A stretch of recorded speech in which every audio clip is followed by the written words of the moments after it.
लोग बच्चे को लेते हैं अपनी गोद में, कहते हैं मेरा बच्चा बड़ा होके डॉक्टर बनेगा। आपके शब्द की एक फ्रिक्वेंसी होती है जो आपका बच्चा सुन रहा होता है, ठीक है।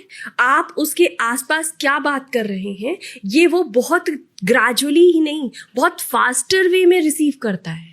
और कई बार आपने देखा होगा लोग प्यार में, दुलार में बच्चे से क्या कहते हैं, ये तो बहुत शरारती है, ये तो बहुत शैतान है, ये तो कुछ सुनता ही नहीं है। फिर जैसे जैसे उसकी एज बढ़ती है और सच में सुनना बंद कर देता है तो पेरेंट्स परेशान होते हैं, ठीक है।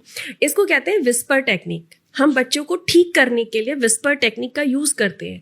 पर जब मैंने उसको समझा तो मैंने ये पाया कि इसी चीज को लोग गलत वे में अपने बच्चे के साथ जैसे ही वो पैदा हो रहा वैसे ही स्टार्ट कर दे रहे हैं और फिर वो सोच रहे हैं कि वो एक बहुत अच्छा बच्चा बनकर निकलेगा। It is not possible. तो इसकी शुरुआत आई थिंक बच्चा जैसे हो रहा है वैसे ही कहीं ना कहीं शुरुआत हो जाती है, क्योंकि शब्दों की फ्रिक्वेंसी के बारे में लोगों को नहीं पता है। मैम, इसके पीछे हमारी पेरेंटिंग के एरर तो नहीं है? क्योंकि आज की तारीख में पेरेंट्स अपने बच्चों पे ना उतना ध्यान नहीं दे रहे। बच्चे जैसे ही फ़ोन पकड़ने लायक हो जाते हैं उनके हाथ में फ़ोन देके जिम्मेदारी से फ्री होना चाहते हैं पेरेंट्स। तो क्या वो भी एक बहुत बड़ा रीज़न है? हाँ, डेफिनेटली है सर, क्योंकि आपके कहते हैं ना अपब्रिंगिंग जो शब्द आया है ये सिर्फ एक शब्द नहीं है, बहुत बड़ा एनवायरनमेंट है। आपके आसपास, आपके बच्चे के आसपास कैसे लोग रह रहे हैं, किस तरह की बातें कर रहे हैं, किस फ्रिक्वेंसी के लोग रह रहे हैं, ये बहुत मैटर करता है। आप देखिए बहुत अच्छे घरों के लोग भी जो बच्चे हैं, लाइक मेरे पास ऐसा बच्चा भी आया है जो एक IAS ऑफिसर के घर में है या किसी डॉक्टर के घर में है या किसी अच्छी एजुकेटेड फैमिली के घर में है, लेकिन फिर भी वो डिप्रेशन का शिकार है। उसको अपने आप को लेकर के बहुत सारे ऐसे गलत थॉट्स हैं, जैसे मैं कुछ नहीं कर पाऊंगा, अंडर कॉन्फिडेंट है। उसके पीछे जब हम कोर में जाते हैं तो हम देखते हैं कि बचपन की वो लाइनें हैं जो उनसे बोली गई हैं। जनरली ऐसी फैमिली में आप देखते हो कोई भी बच्चा होता नहीं है, पहले एक्सपेक्ट करने लगते हैं कि हम डॉक्टर हैं तो हमारा बच्चा डॉक्टर होगा, हम इंजीनियर हैं तो हमारा बच्चा इंजीनियर होगा। तो वो भी कहीं ना कहीं गलत तरीके से आगे बच्चों को खराब करने का या गलत दिशा देने का काम करता है। मैम, आपकी इन सारी बातों से ना मुझे महाभारत के अभिमन्यु की याद आती है। उनके साथ भी ये स्टोरी है कि उन्होंने अपनी मदर के पेट में ये सारी बातें सुनी और चक्रव्यूह भेदना सीख लिया। क्या ये बातों में सच्चाई होती है? सर, सच्चाई होती नहीं तो महाभारत नहीं होता। Okay. सच्चाई थी तभी महाभारत हुआ, तभी वो चक्रव्यूह बना और वो चक्रव्यूह तोड़ा गया। शायद उसकी वाइब्रेशन पहले से एक कहते हैं ना गॉड ग्रेस नॉलेज या इनर नॉलेज, वो शायद उन्हें पता था और उन्होंने जाने अनजाने अपने बच्चे को एक ऐसी चीज सिखा दी थी जो शायद उसको फ्यूचर में काम आने वाली थी। ये थोड़ा थोड़ा मैं रिलेट कर पा रहा हूँ, अगर आप बताइएगा मैं सही हूँ या नहीं। बोला जाता है कि अगर कोई वुमेन प्रेग्नेंट है तो उनके घर में वॉल पे अच्छे पोस्टर लगाइए, पॉजिटिव चीज़ उन्हें करवाइए, और जिस माहौल में एक माँ रहेगी उसी माहौल में बच्चा पैदा होगा, उसी माइंडसेट के साथ पैदा होगा। ये सारी चीज़ें आपस में कनेक्टेड है? सर, जैसा व्यवहार वैसा स्वभाव। तो आप जैसे हैं बच्चा आपका वैसा होगा। आप देखोगे जो बच्चे अग्रेसिव होते हैं उनकी फैमिली एंसेस्टर में किसी ना किसी पेरेंट्स के अंदर या खुद के पेरेंट्स के अंदर वो अग्रेसिवनेस रहती है। तो जब माँ प्रेग्नेंट है और वो एग्रेसिव नेचर आसपास देख रही है तो भले ही वो माँ बहुत शांत है, उसका बच्चा एग्रेसिव हो जाता है। इसीलिए बोलते हैं कि बच्चा माँ पे गया या बापा पे, हाँ, है ना? यस। ओके, अगर ये चाइल्ड ट्रॉमा या बचपन से ऐसी कोई प्रॉब्लम है, हो भी तो सकता है कि एकदम से आइडेंटिफाई ना हो, लेटर ऑन जब बच्चा बड़ा हो जाए तब ये ट्रॉमा हिट करे। हाँ, डेफिनेटली सर। बहुत बार क्या होता है, हर बच्चा एक्सप्रेसिव नहीं होता और कई बार उसके पीछे बचपन का पैटर्न होता है। मैम, बच्चों को तो ये पता भी नहीं होता ना कि मेरे साथ प्रॉब्लम है। हाँ सर, बच्चों को छोड़िए, बड़ों को भी नहीं पता होता है कि हमारे पास कोई प्रॉब्लम है।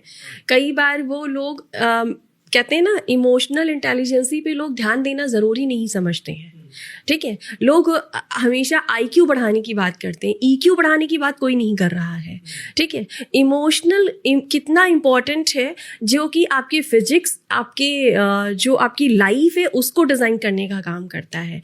तो कई बार तो बड़ों को भी पता नहीं होता और बच्चों को डेफिनेटली नहीं पता चलता है। टीनेज के बाद जब वो मेन एज निकल जाती है जो पूरी ज़िंदगी डिज़ाइन कर रही होती है, 21 साल जब निकल जाते हैं तब उन्हें समझ में आता है कि ये मेरे अंदर ये पैटर्न्स है। वो भी बहुत रेयरली पता चलता है। अगर कोई बहुत सेल्फ केयर के साथ या सेल्फ अवेयरनेस के साथ अपनी लाइफ को लीड कर रहा है, बहुत फोकस है कि मुझे अपनी लाइफ में क्या बनना है, उनके अंदर तो ये थॉट आ भी जाता है कि मेरे अंदर ये चीज़ें गलत हैं या ये चीज़ गड़बड़ जा रही है या मैं बहुत ओवर थिंक कर रहा हूँ, मेरा कॉन्फिडेंस लूज जा रहा है, मैं पब्लिक में बोल नहीं पा रहा हूँ, या मैं कोई बिजनेस क्रिएट करने की कोशिश कर रहा हूँ तो मैं क्लियर विजन नहीं बना पा रहा हूँ, बहुत डर आ रहा है। ये कुछ बच्चों में आ पाता है, ये उनके साथ है। कुछ बच्चों में, मतलब इनकी परसेंटेज बहुत कम है। और ये जब आना शुरू होता है ना, और जब जैसे जैसे ये चीज़ें रियलाइज होती है, एक्सेप्टेंस आती है, तो लोग हील भी हो जाते हैं। फिर वही वो बच्चे होते हैं जिनको हम टीवी पर सुनते हैं कि वो 17 साल के बच्चे ने बड़ी कंपनी खड़ी कर दी। मैम ये तो पॉजिटिव साइड हुई। अगर नेगेटिव साइड देखें तो बहुत सारे बच्चे सुसाइड भी तो कर लेते हैं।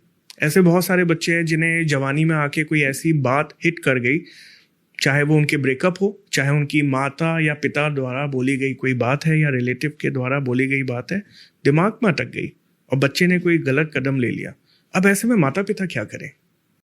सर, माता पिता को तब करने की जरूरत नहीं है जब उसने कुछ कर दिया है, तब करने की जरूरत है जब उन्होंने बच्चे को जन्म दे दिया है। अच्छा। इमोशनली इंटेलिजेंस आप तब सोच रहे हैं जब बच्चा 20 साल का हो गया या 17 साल का हो गया, 14 साल का हो गया, जब आपने उसे एक बड़े गोल के लिए भेज दिया है। आपने उस बड़े गोल को भेजने से पहले ही जब वो बच्चा हुआ तभी आपने सोच लिया होगा ना, या शायद 10 साल में सोच लिया होगा। लेकिन तब भी अगर आप अवेयर हो जाएं कि आप अपने बच्चे को इमोशनली इंटेलिजेंट बनाएंगे, इमोशनली स्ट्रांग बनाएंगे, वो चीज़ तब नहीं होगी जो 17 साल में आकर के वो एक गलत तरीके से आपकी ज़िंदगी में आ जाती है और इसका इम्पैक्ट ना सिर्फ आज बल्कि एक लंबे समय तक आपके दिल दिमाग में रह जाता है। मैम इसकी चिंता है कहाँ? माता पिता तो इसी में लगे हुए हैं कि बच्चों के अच्छे नंबर आ जाए, वो IIT बन जाए, नीट क्लियर करे। वो कब इमोशनल एंगल पे बच्चों को समझाते हैं? सर, यही तो बात है कि माया में उलझी है दुनिया, उसे नहीं है साज खबर किसी और की दुनिया की। जो सत्य है, जो सही है, उस तरफ जाने की ना तो होड़ है ना तो दिशा है। तो ये एक लाइन मैंने पढ़ी थी जिसको मैंने बहुत रिलेट किया था। देखा जाए आज पेरेंट्स के मन में जैसे ही बच्चा पैदा होता है कुछ ना कुछ उसको बना देते हैं। कोई पर्सनल एग्जाम्पल देके समझाइए मैम। ये कहानियां तो सही है पर अगर आप थोड़ा कुछ प्रैक्टिकली समझा पाए तो अच्छे से समझ आएगा। सिर्फ प्रैक्टिकली कहीं और जाने की ज़रूरत नहीं है। जीता जाता मैं अपनी ही ज़िंदगी का एग्जांपल आपको देती हूँ। मैं कभी भी हीलर नहीं बनने वाली थी। मुझे कभी भी ये नहीं था कि मैं कोच बनूंगी। बहुत सिंपल लड़की, एक गवर्नमेंट जॉब, एक अच्छी फैमिली और उतना बच्चे तक सीमित सोच थी मेरी, ठीक है। पर कुछ ट्रॉमा ऐसे आए और एक गवर्नमेंट जॉब की तरफ टीचिंग लाइन में जाना चाहती थी। 1 नंबर से हमेशा गॉड ने रोक दिया कि शायद उन्होंने मुझे मेरे लिए कुछ और ही प्लान कर रखा था। एंड जब इधर इस दिशा में आए, मेरे पेरेंट्स ने हमेशा, मेरे फादर ने हमेशा सोचा कि गवर्नमेंट जॉब लग जाए, पर उनका सोचा तो नहीं हुआ ना। जबकि ऐसा नहीं है कि मेहनत में कमी थी या चीज़ों में कमी थी, बट वो नहीं हुआ क्योंकि आपको जाना कहीं और था।